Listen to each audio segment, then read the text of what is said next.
What's up, everyone? You're listening to Hey Man, the advice podcast for men.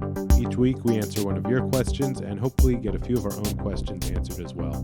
I'm Avi Klein. My co-host Sam is out this week. Our guest is Noah Rubinstein. Noah is a board-certified acupuncturist, herbalist, and the chief clinic director of the Yinova Center, an acupuncture and fertility clinic in New York City. He also happens to be an EMT. We talk about his background, working in emergency services, his transition into learning about Eastern medicine, and the importance of cultivating balance before moving on to our advice question of the week. One of the things that we're starting to do that's a little bit different from the way we've done the show in previous episodes is just sort of leading with a little bit about the theme from the question. I'll read the question later, but the theme in this question is the writer is someone who's sort of struggling with feeling like he doesn't fit in anywhere in his life. And so I was just wondering if that's a theme that resonates at all with you, if you have any personal experience with that or the opposite. Meaning like me feeling like I don't fit in? Like, is that something you can ever relate to in your life? Of course. I think everybody relates to that at some point. People feel like we want to be connected to other people, and we want to be connected to ourselves, and like that's a huge part of being human, is just finding your tribe, finding your group. We're naturally built like, we're hardwired for that. We are tribal, and clan-like, and it's really difficult for people sometimes when they either can't find their tribe, when they feel isolated, alone, whether the tribe that they're after being is the right one for them and really theirs, or sometimes it's not. But what was the process for you, like in terms of finding a place where you feel like it was your tribe? Like, how'd you do that? I've had a lot of tribes in my life. Mm-hmm. You know, there are different spheres, different spaces where, you know, they're my friends. They're the people that I connected with in high school that I knew. These are my people. This is my tribe. And people, the grown-ups in my life said, that's nice. You've got some friends, but you'll make your real lifelong friends later. And that's not the case. The people I met when I was in my early teens, like, they're lifers. That's my tribe. At the same time, there are other tribes. You know, I've always been in healthcare in one way or another, and that tribe is another one, that group of people who I do feel connected to through this other common thread of connection, and through connection over wellness, over health. Yeah, I actually, that's a good transition, because I was wondering, you know, for myself and for just about every therapist that I know, like, being drawn into therapy in particular it's deeply personal, you know. I think we're all just feel so well acquainted with pain in our own lives and wanting to master it in some way. And that's what first draws people into therapy, whether they know it or not. I was sort of wondering, is it similar for, on the other side, working with the physical body? Was that something that drew you into it, or was it for other reasons that got you into healthcare? Well, what originally got me into healthcare was different than it's been a process. It's been a journey. But that idea of the wounded healer, the person who comes to healthcare in part because they may want to help other people, but they have that personal experience. They identify with pain, whether it's physical, psychic, emotional, spiritual. And that's what brings, I'd probably say, most people into the healing professions, whether it's physical medicine, surgery, therapy, acupuncture. You know, one of the things about Chinese medicine is we have a different way of seeing the body and healthcare, and health. And it's not that it's better than conventional medicine. I mean, I'm a paramedic as well, and there's a right time and a right place and an appropriate place for both. But one of the things that drew me to Chinese medicine was the philosophical underpinnings of it that connected, not only gave me a model for understanding my body, but also connected the dots of my experience between my physical self, my emotional self, my psychological self, my place in the world, society, in the universe. Like this is what we do. The macrocosm being a reflection of the microcosm and vice versa. Do you mind sharing like a little the specifics of your experience? Like what were you looking to maybe understand about yourself, or what pulled you in? Well, I mean, my earliest experiences with Chinese medicine involve my mother dragging me and my very young brother down to Chinatown to go get herbs that we didn't understand, and nobody spoke the same language as anybody else in the room. And What decade is this? we're talking early 1970s. And we would, all I know is we'd go home with bags of twigs and leaves and sticks and stems, and the apartment would stink. And she would drink this stuff and be like, try it. It was awful. Fast forward a couple of decades, and I've spent time, I've gone to school, I've studied, I've been in the music industry, and like anybody with a liberal arts education, I wound up a bike messenger, which I know a few of those. Yeah, bike messenger, waiter. But started feeling a calling back to healthcare in one form or another. And I've always had a bit of an interest in emergency care. That's, no pun intended, like that's in my blood. It just always has been. How so? I think it starts around 5 years old. I grew up on the block of the Red Cross, and it was this, where I grew up, there's this building, and it was this plaza around the building that had these mirrored windows. And it was always fascinating, like, what goes on in there? What's on the other side of these windows? And where is that? It used to be on 66th Street and Broadway. There's an apartment building there now. Got it. And one day I cupped my hands over the window in my eyes, and I looked inside, and I saw all these people sitting in chairs with these tubes coming out of their arms, bleeding into these bags. And they were donating blood. Yeah. But my instinctive reaction was just like, cool, that's awesome. And that combined with a couple of other experiences, including like my beloved black and white cat who got cut and wasn't hurt or suffering, but the fascination at, again, a really, really young age. When I say it's in my blood, it's just, it's always been something. Always been drawn. Yeah. So heading back, I became a paramedic in New York City. I did that in the early 90s. What was that? And that was, I would say it's like everything you'd expect it to be. But if being a paramedic was what people thought it was being like, then it'd be insane, and nobody would still be here. I used to work at St. Luke's Hospital uptown, and in their outpatient psychiatric unit. Sure. But like, I mean, obviously we'd have to call paramedics sometimes, and that was like one little sliver of what I imagine paramedics have to see, but that was crazy. Right. And so, when was that? That was recently. I mean, that was like maybe 5 to 7 years ago. Right. So early 90s seems like a different ball game to me. Different ball game, a very different city, different world. Yeah. It was a different place. New York's homicide rate wasn't around 200 plus. It was more like 2,000 plus. Wow. It was, there's guns, crack, AIDS, and, not to glorify those things, but it was a different place. How old were you when you were doing this? 20s, 30s. Was that traumatizing for you? Like, did people, I'm assuming you watched people die sometimes? Yeah. Yeah. Watched people dying. Yeah. And it is traumatizing. Yeah.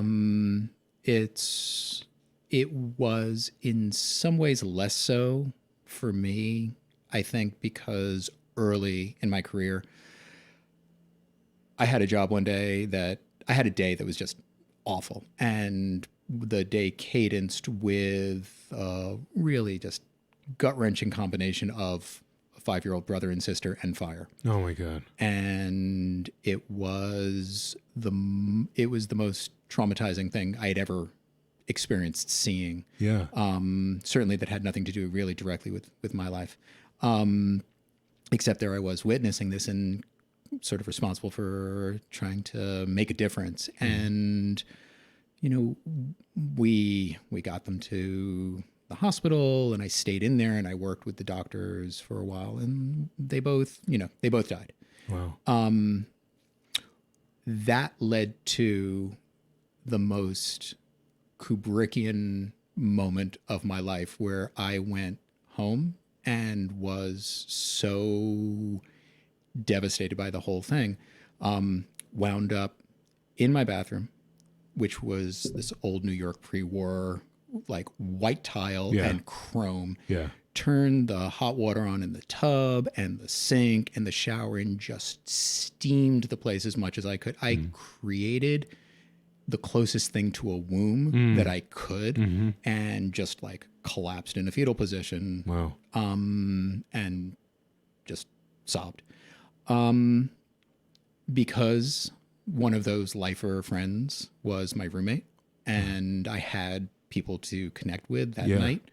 I was able to sort of offload and just get a lot of that out of me, and knew the next morning I would wake up and go back and either give them their badge and their uniform back and be like, this is not what I signed up for.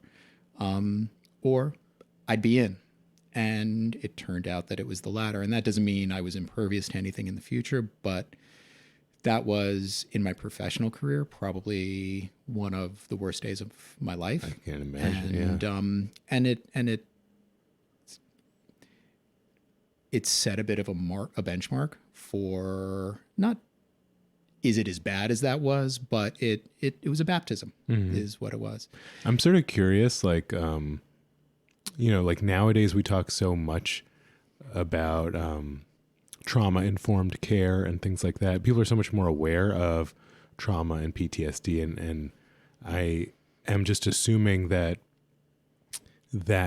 I don't know if that mindset was so present for you and your coworkers at the time, but the fact that people like that people wanted you to talk about it or were available to you, like, I'm just sort of curious what that looked like.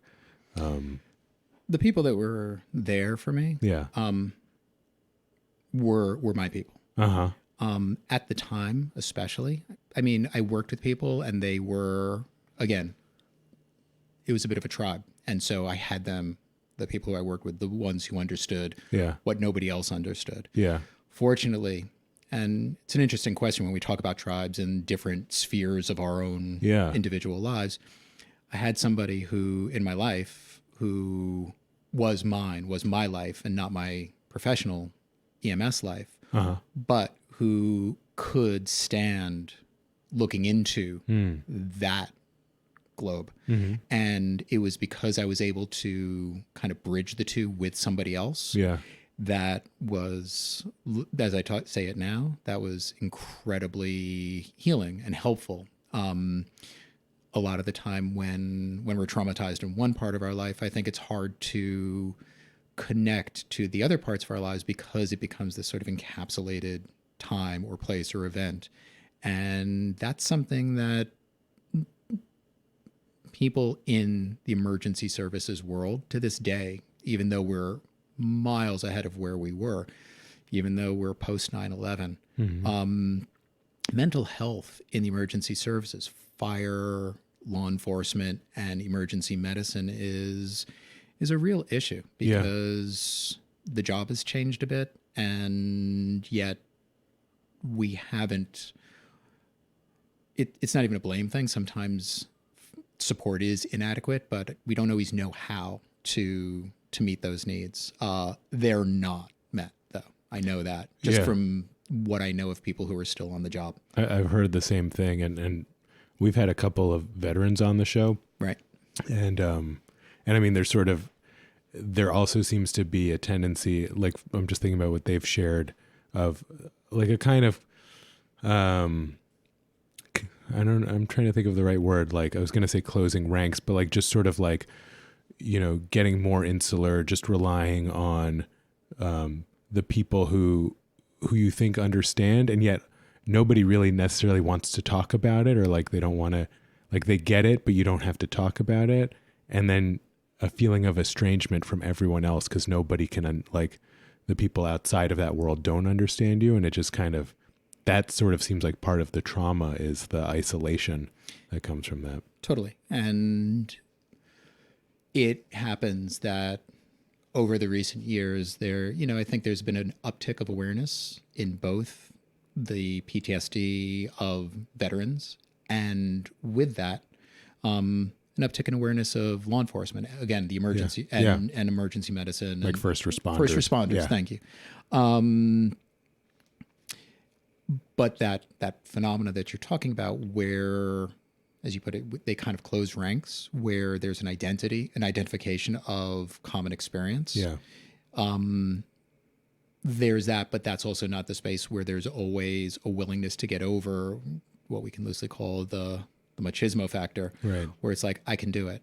Yeah. And I'm okay. And I may not know how to talk about it, but I don't really need to talk about it. So it's an issue, and it's a problem. Yeah. And God knows there's still fallout from September 11th, and that was almost 2 decades ago. Yeah. To jump ahead a little bit, like, Right. How did you make the switch to Chinese medicine, acupuncture? There was a point in 1995 where it was one of those natural, like, you're going to take this road or that road.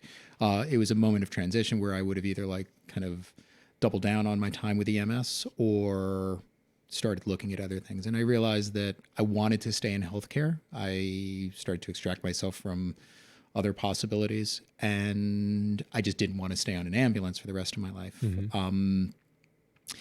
And so started looking at possibilities, and I was thinking about becoming an MD, a chiropractor. I was considering the whole range of things. And I had some experience with acupuncture. Again, my mother kind of dragging me into some guy's office, but it worked really, really well. And it How helped. old were you when you getting needles stuck into you is not something that everyone's super gung-ho about. Exactly. Well, this wasn't until I was 19. So this was like years later, but I wasn't into it, but I was desperate.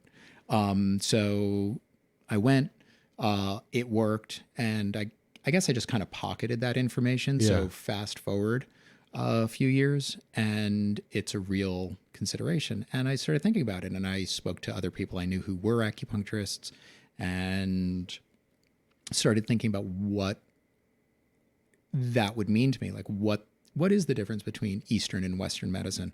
And is that meaningful?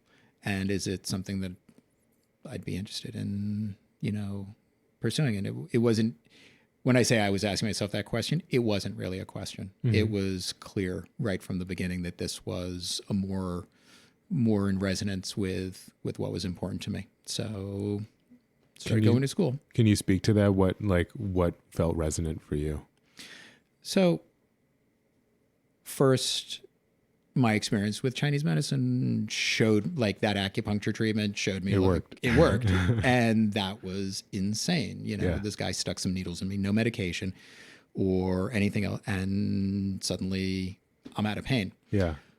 So that was remarkable. And then, I was dabbling in like Buddhist thought and Taoist thought and meditation. And so I had this slowly percolating and evolving sense of spirituality as well.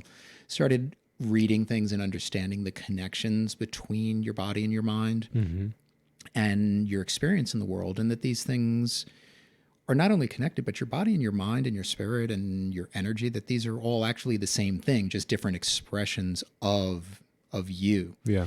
And that was extraordinary because it answered so many questions. You could put it in the simplest terms. When you're sick, you're grumpy, and when you're in a shitty mood, you're more likely to get sick. And just at that level, there's connection.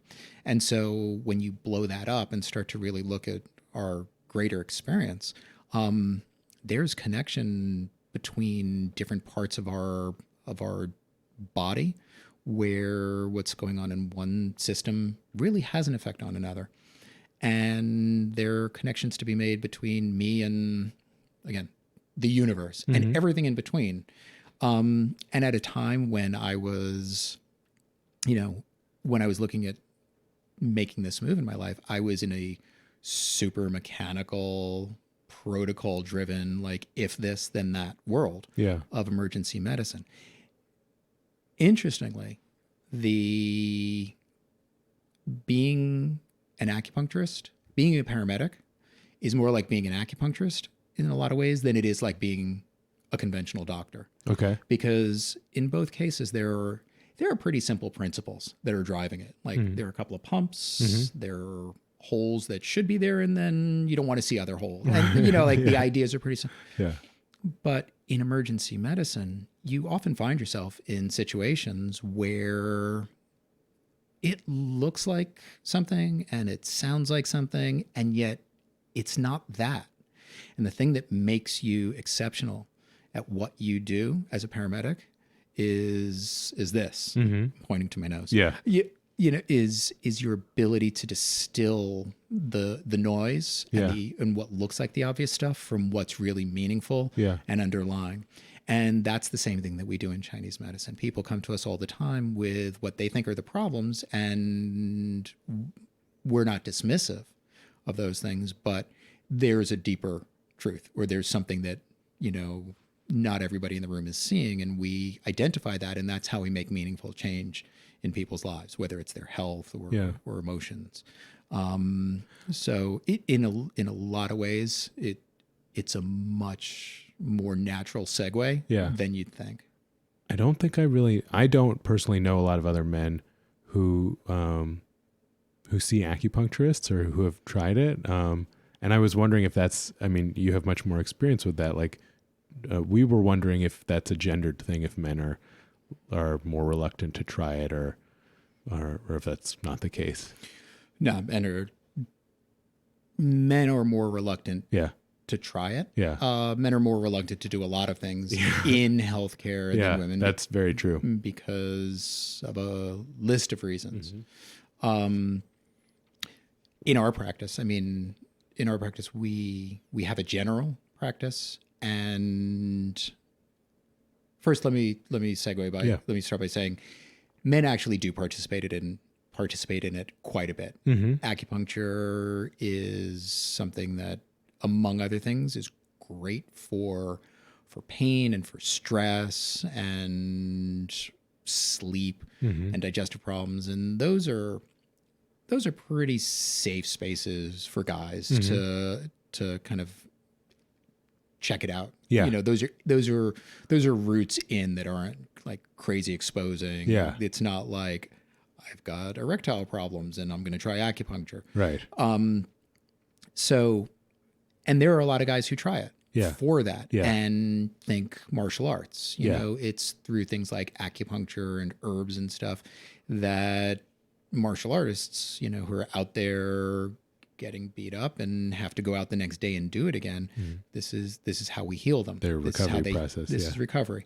So on the level of physical medicine, whether it's like aches, pains, just daily grind stuff, or broken bones, there's a tradition of bone setting, and meaning like chiropractic, as well as dealing with type of things, adjustments, and therapeutic massage. So physical medicine along the lines of physical therapy, massage, chiropractic, like the things that were more recognizable to us. Yeah. Like we do that, and guys take advantage of that kind of stuff a lot. Yeah. I'm in a slightly different position because I'm at a clinic that, while we're a general practice and we treat everybody from 2 weeks old to 95 years old and asthma to allergies, everything under the sun, the reality is our main focus is women's reproductive health. Yeah. So we definitely skew in that direction. Yeah. What that means is when our sort of gender demographic shift, balance shifts a bit, we can recognize it. And I wind up treating a lot of the guys, and it's an interesting process when they're coming in with some trepidation or some reluctance because their wife told them to come in. Like that happens. Like their wife told them to come in because their like sperm count is low or something like that? Or sometimes it's something like that. Sometimes it is, they're stressed, their back hurts, and whatever they've been doing, if anything, isn't working. Guys tough it out. Yeah. And so getting back to the original idea, like they're not the first ones to explore, to be aware, and then to ask questions based on that awareness, and then to try novel things. And so when they do come, I can see like where they are on that spectrum. And a lot of the time there's a lot of resistance. There may be a lot of disbelief. I don't know what I'm doing here. But the medicine works. And sometimes, depending on what's going on, it's, as you put it, like a gentle, good experience. And it dials down the stress a little bit. And it gives somebody just enough relief that they're like, okay, this is pretty good. I'm glad I did it. I didn't get hurt. It didn't get worse. Yeah. But without a doubt, there are plenty of times that people come in, guys included, where it's just like, oh shit, I cannot believe how much better I feel after just 30 minutes lying there, where it has a really dramatic positive experience. Well, I'm always sort of, I feel like revealing something about myself on this show that like you can read into it as much as you want. But, one of the things that I found pretty hard personally doing acupuncture is like just lying there and like really sort of receiving, and allowing myself to be taken care of in that way. And I was wondering if I was alone in that, or my assumption is maybe that's like more of a gendered thing, but maybe that's just a personality thing. If that's a piece of acupuncture that men might be uncomfortable with, is just sort of like, you have to sort of like just relax for a little while and not do anything. And I found that pretty hard to do. I think it can be complicated. Like part of it may be that very thing that you're talking about, where it's hard for me to accept receiving, to be taken care of. And we can spend a long time talking about You're sitting in the therapist chair, so we could talk about it. This is all right. And we can spend a long time talking about where that comes from. Yeah. Part of it's mysterious, and I don't understand what this works. And dudes' brains are kind of like, okay, so he did it here, he did it there, he did it there. Yeah. What are these points? I get asked Yeah. by guys a lot more like, okay, so what are the points, and what are we doing, and how does this work? Totally. I have the same as a therapist. People want to know, like, why am I doing this? What's the point of, Right. And so I think it's fair. It's not even a question. Like, guys are less likely, like this half of the population is not as quick to just be like, okay, let go and soften yourself and receive and watch what happens. Yeah. We're much more about, power through. Yeah. You can do more to affect the change that you want to affect. And it's not just a gender thing by any stretch, but it makes dudes crazy when they can't ... I can't go out this weekend. I can't, get back on the court. I can't do that. And so all different ways of seeing the same thing, where stillness and quiet and receiving and stopping and trying something new doesn't fall into that category, but this idea of stillness as an option for transformation or facilitating it, it's not what we do. And that's where things like acupuncture comes in, or that's one of the upsides to acupuncture. Meditation, like cultivating stillness. Yeah. Meditation is huge. I get all my patients to do it. If Sam was here, he talks about meditation every episode. I know. But and when I hear him talk about it, I'm like, right on, because that's really important. And understanding meditation and why we do it, that's another conversation. But just the ability to be responsive in a way that's appropriate in a given moment for that moment, which includes being able to just dial down, relax, be still, receive. It can be a real challenge for us. Yeah. And, I don't know who you've seen, but not all acupuncturists are the same. And that's one of the things that I wind up having conversations with people a lot about. people become acupuncturists for a whole host of reasons. Yeah. And some of them, sometimes it's the right acupuncturist for you. Yeah. Sometimes they're not the right acupuncturist. Sometimes they're awful. Just to play devil's advocate for a second, like why do you think anyone, but maybe men in particular, why should they try and cultivate more stillness or practice receiving? Like what would be beneficial about that? We can always do more. There's a constant pressure on us to turn it up. We work longer hours. We have more news and information through the internet and through news services in front of us. We have economic goals, and we're constantly on.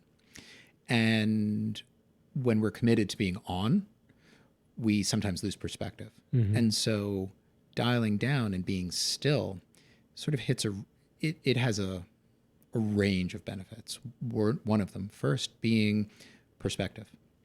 When you begin to clear your head a bit, and that doesn't mean completely clear your mind. That's one of the sort of misconceptions about meditation, that you're going to empty your mind. You're not going to empty your mind. Yeah. But you're going to learn how to focus your mind on one thing. Yeah. That's what meditation is, right? Focusing on something to the exclusion of everything else.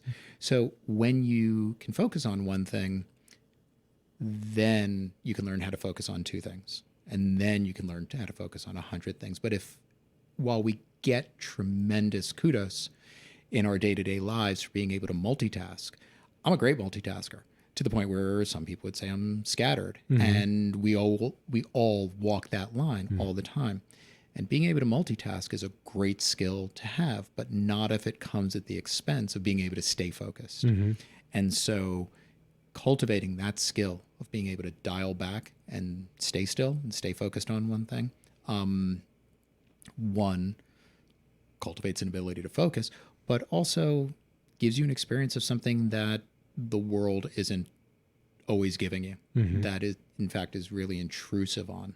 And we need to actively cultivate it to keep balance. Mm-hmm.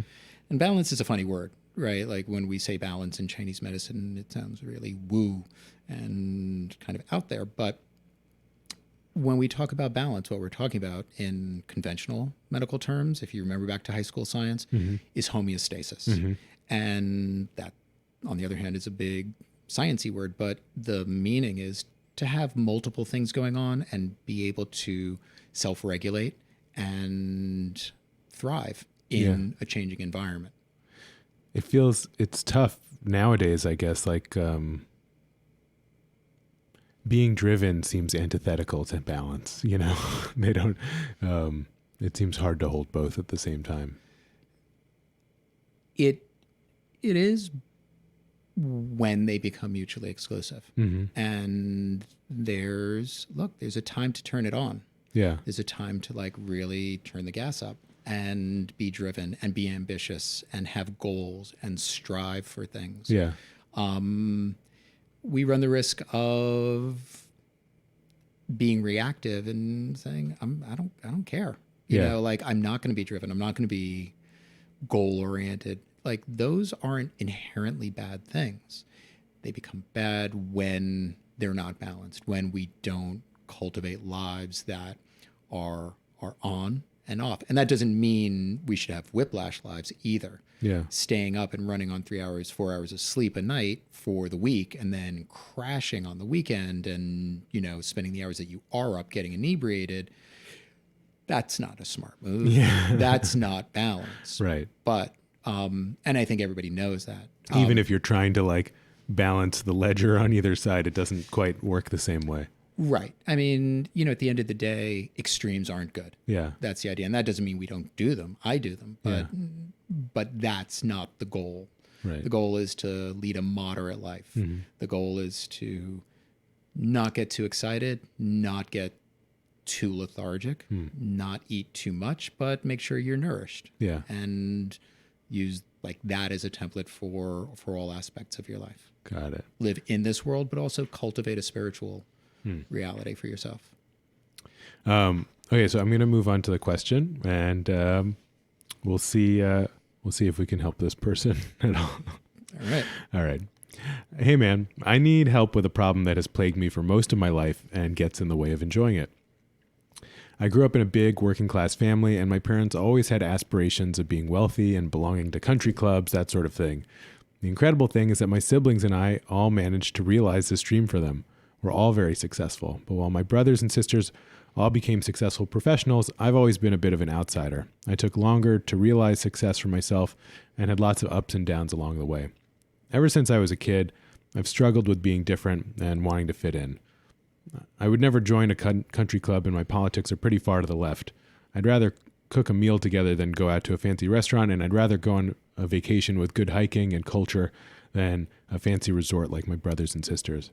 I know these things aren't that strange, and I even like these things about myself, but at the same time, it doesn't stop me from feeling like I don't fit in and there's something wrong with me. I diminish what I do that would be considered good, and often imagine that people don't get me or understand me, which is ridiculous. I'm over 40, and this gets in the way of most relationships that I have. How do I let this go to enjoy the rest of my life? Signed, Black Sheep of Borum Hill. Who probably is not much of a black sheep in that neighborhood. I was going to say, sounds like he's doing good stuff, and he's in the perfect neighborhood there. What's your any first impressions when you hear that question? Does it, like, what makes sense to you about it? Yeah, I mean, like we were saying before, we look for tribe, we look for community, and we look for connection. And in a really clearly in an important sphere of his life, his family, that connection isn't there with him and them in the same way that he thinks it is among the rest of them. Yeah.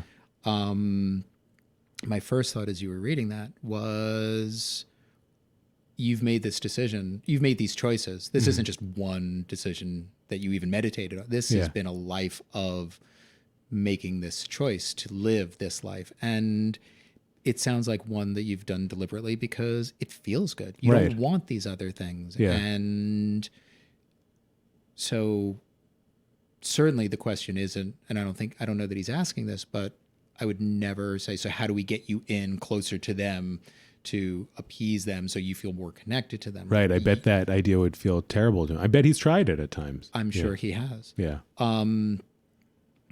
When he says, but the thing that perked my ears up was he says that it affects his relationships and the relationships that he's trying to cultivate. Yeah.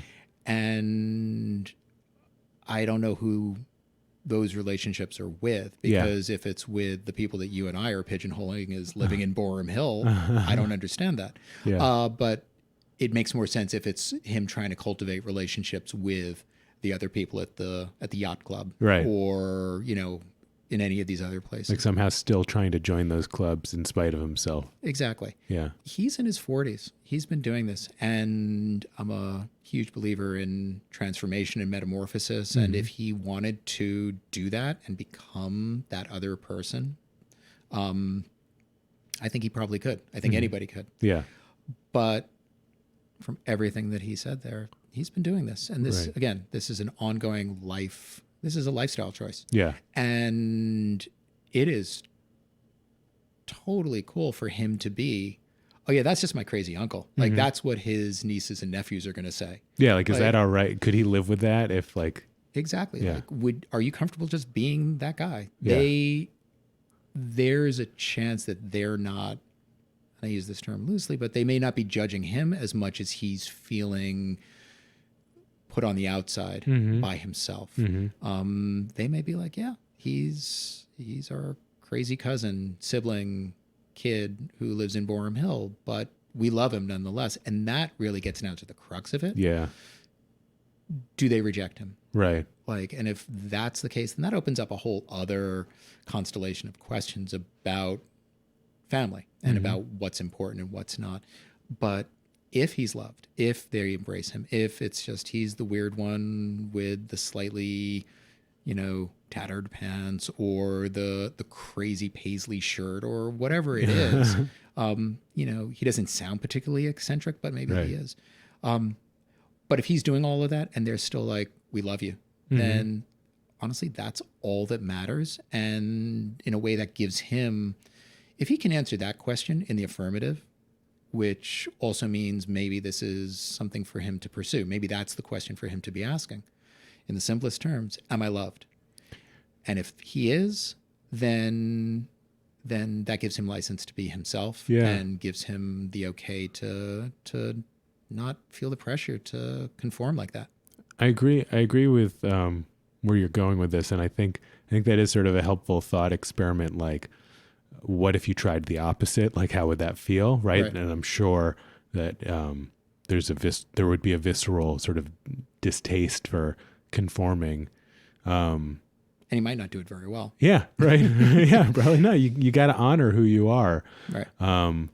I certainly can relate personally to the feeling of not fitting in, and love is such a funny thing because it's like we love people in the abstract, and then there's like the feeling of being gotten, right? Like you said, like talking about tribes, like there is a difference between, like, of course we can love someone even with them being different from us, but it feels so special and right when someone truly gets you, you know? And I hope that he does have people like that in his life. He just seems sort of predisposed to thinking he doesn't fit in and he's not doing it right.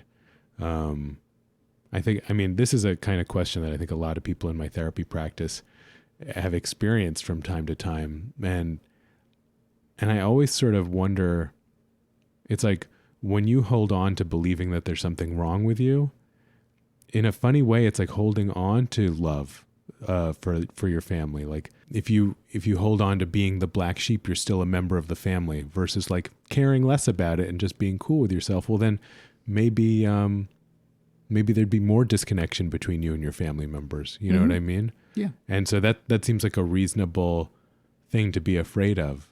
How would it feel to stand more on your own, or to stand with like your chosen family instead of the family you were born into? Yeah. You know? And that's part of community. That's part of connection. That's part of tribe. Mm-hmm. And that is knowing yourself, having your own identity. Yeah.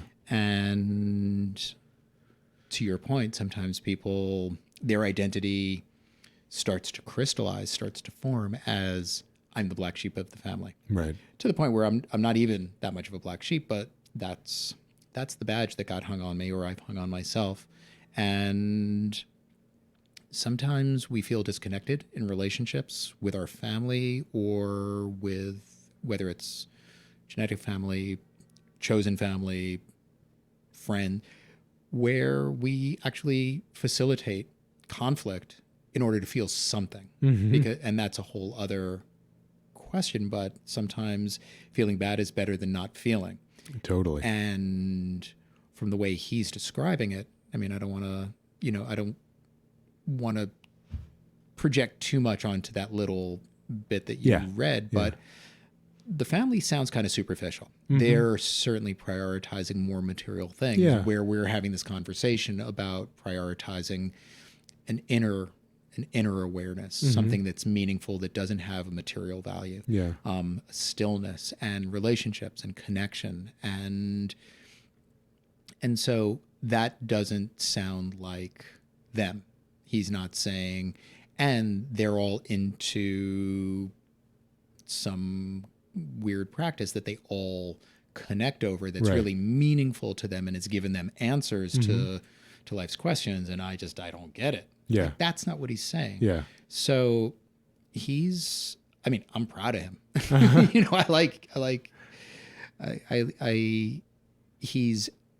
I understand the pain. I hear the pain. Yeah. That pain that he's describing, I think, is universal. I think that's something that we all experience on a certain level. At some point, we've been outside. We don't feel gotten. We don't feel understood. And he says that. He says he doesn't feel understood. And I think one of the things that I would ask him to ask himself is whether or not being understood is something that could happen in one fell swoop. Mm-hmm. Like, hey, this, whether it's him speaking to all of them or wearing something or doing something that just really punctuates like, I am This is who I am. person in the family, could do that. That almost seems contrived in a way. And I would say, what about connecting with them one at a time and not seeing them as a sort of two-dimensional mass, but seeing what he perceives as a two-dimensional mass and pulling at the threads and saying, Uncle whoever, like, let's go get some coffee or a drink or dinner, and make the personal connection. I've done that in my family at times, and I know other people who have too, where you start to, it's not as strategic and manipulative as that, but you make more connection. At one holiday family get-together, you connect with that cousin, and now you've got a thing. Yeah. And then you do it with somebody else, and you start to become more dimensional in their eyes. And then again, getting to that end game of, I'm the black sheep, but it's cool because they love me and they do know me now.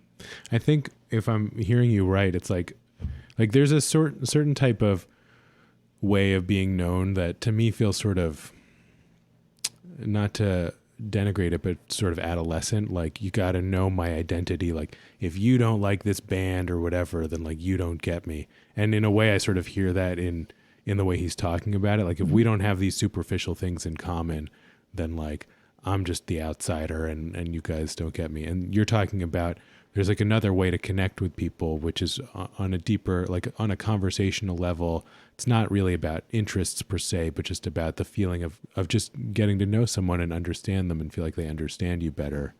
And that if you feel that, it really doesn't matter whether like they care about like, like where you want to go on vacation, or that they don't want to go on vacation to the same place as you, or you don't want to go, like you can live with that stuff. I feel bad for him that he doesn't feel like his family appreciates him or quote knows him. But I also feel like if this is something that he sees, then he has an opportunity here to be the champion of connection in the family and maybe do a little footwork one-on-one with a couple of people. And before you know it, you know, he's got all of them sitting in a circle holding hands. But he's got his work cut out for him. And and I'm not saying that he is throwing his hands up.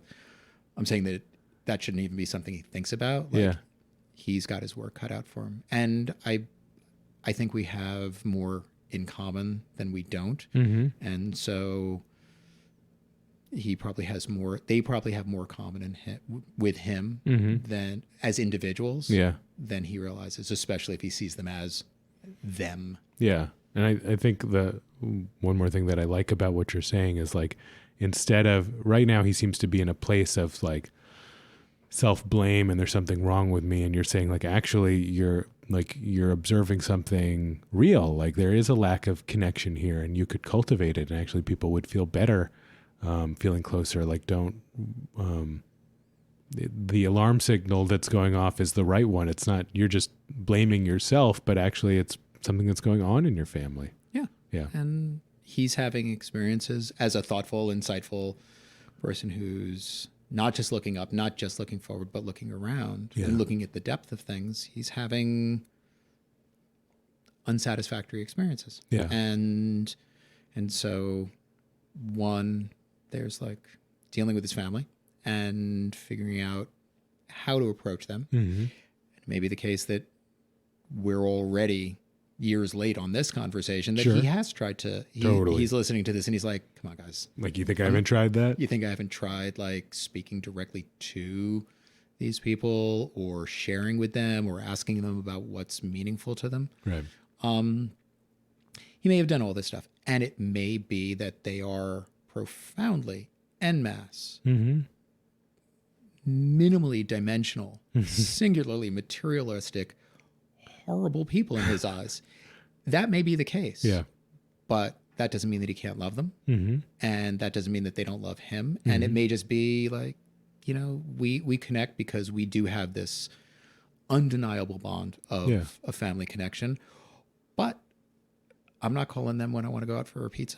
So before we end, we usually ask our guest if they've been given a piece of advice that's meaningful to them, that stayed with them in their lives. It could be a actual piece of advice, a quote or something that that they've held on to. So I'm wondering what comes to mind for you.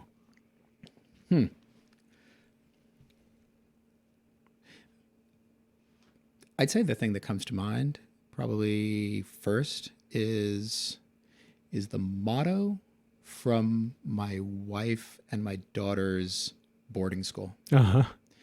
And all right, it's Latin. I'm gonna like hack it. But it's plus et envu.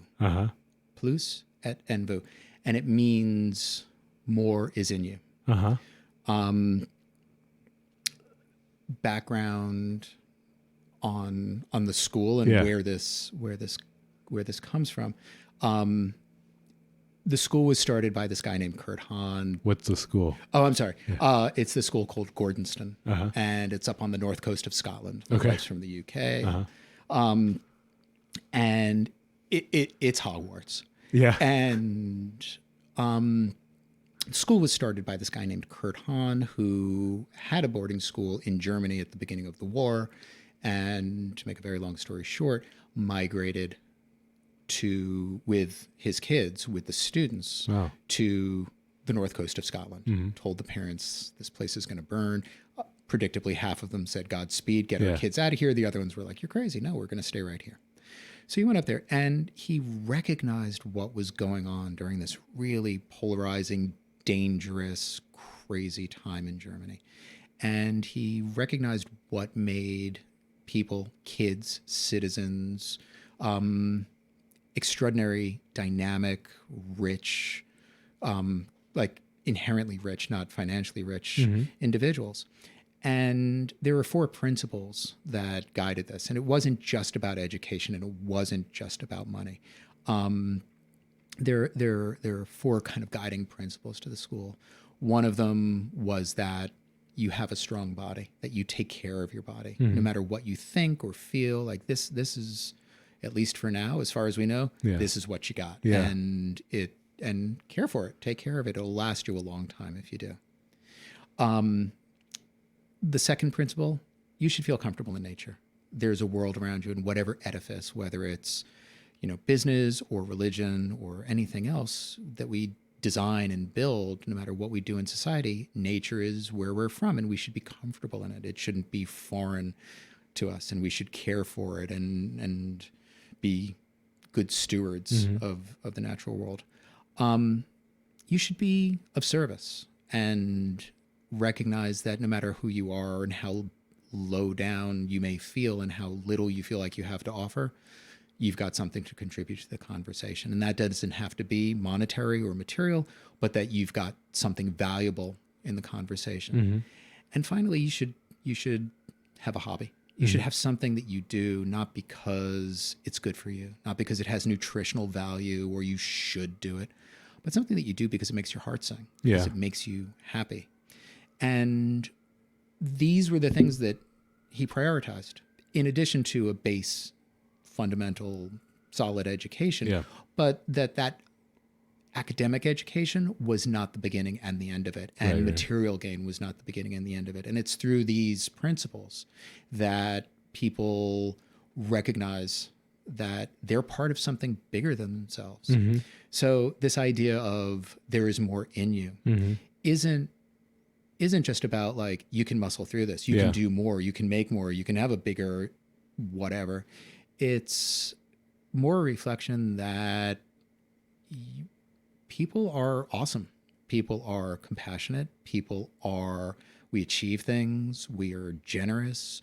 We learn. We care for each other. We care for the planet. We've got these crazy bodies. We have inner lives to cultivate. We're full of all kinds of wonderful things. And that gets lost when we, again, take life and turn it into more of a two-dimensional thing and lose sight of how broad and how deep we can go. So our potential is fucking incredible. And that's part of getting back to the beginning, what I love about what I do and what you do. It's like we're part of that. We kind of walk the path with our patients. We help people realize these things in themselves, that they're capable of so much more than they're sometimes told and they sometimes believe in themselves. And so, yeah, man.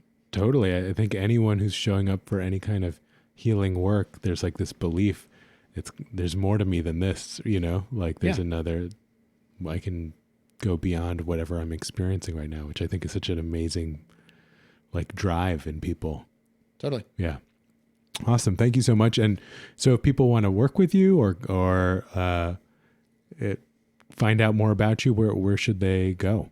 So thank you for that. Our website is yinovacenter.com, which is YINOVACENTER.com. You can also go to Yinova.com and that'll direct right to it. We have locations in New York City, 3 right now. Mm-hmm. And this neighborhood in the Flatiron District, we're on the Upper East Side on 58th Street, and we're in Brooklyn in the Borough Hall area. Mm-hmm. We are a general practice. We've got a lot of really fantastic practitioners, and we all are herbalists as well. We do body work. And if you've never tried acupuncture before, it's a really, really good thing to do. It will, one of the great things about acupuncture and Chinese medicine, excuse me, is it's such a different way to see your body. Mm-hmm. Not better, not worse, or more or less than conventional medicine, but it's a new perspective, and it's a different language that is really accessible. And so it gives them agency over their own health because they understand, oh, this is what's going on. Big words like staphylococcus, like right. What the hell does that mean? Yeah. Whereas the language itself of Chinese medicine sounds weird and poetic, like wind and cold and dampness and stuff like, but it's super specific and really, really good at describing what we experience in a way that's just like, oh, that makes sense. Mm-hmm. And when your body makes sense to you and you understand it, then you're much better able to make changes. Totally. Awesome. Thank you so much, Noah. Thank you. Thank you very much. All right, that's it for our show this week. Thanks everyone for listening. If you have a question that you want some advice on, please email us at heymanpod@gmail.com, or better yet, give us a call, 917-426-4326, and leave us a voicemail. All questions, if they make it on the show, are anonymous. No need to worry. You can follow us on Instagram or Twitter at heymanpod, and if you have a moment, give us a review, Apple Podcasts, or wherever else you get your podcasts, and better yet, click subscribe. Thanks so much. Have a great week. Peace.